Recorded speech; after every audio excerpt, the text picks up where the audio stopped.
In the late 80s, what was happening is also that the city was in financial disarray. There had been some mayors that had, past mayors that had been indicted because they had, played with the money in a funny way.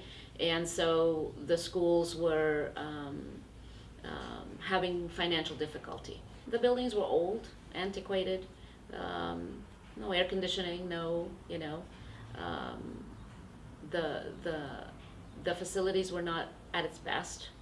There were, I remember that we had roaches in the schools. There were rodents in the schools. It was an old system. The school teachers, many of the teachers had been there for decades. So sitting in that meeting with the BU management team, I saw the potential of a university working with community. I didn't see as much potential with a university taken over without the community. You can't impact change on an entire community just using a management structure. It's about the people. I think there were parts of it that were successful. They did raise a lot of money. Now, how did I feel when I read a proposal that said Chelsea's the perfect laboratory for us to try this new thing? That was horrible. I am not a lab rat. So as a community member, that made me angry.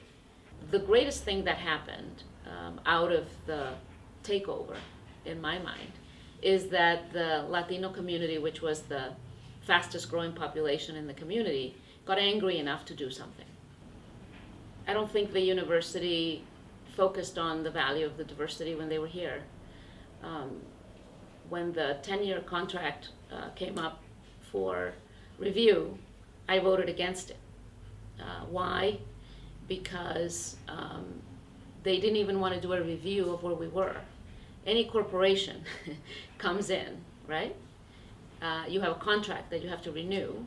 You go over what's worked, what hasn't worked, how we're going to do it better next time, what are some of the things that we can begin to transition back in the partnership. The university wasn't willing to do any of that. Where BU, in my mind, where BU really failed was with the community, was with the families.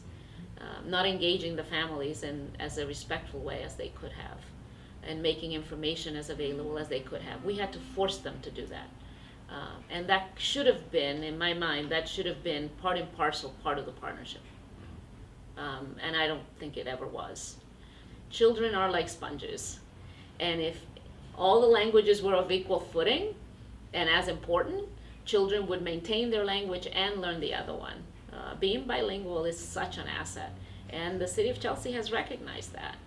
Universities have a lot of assets that they can bring to the community in terms of people, students, expertise, resources.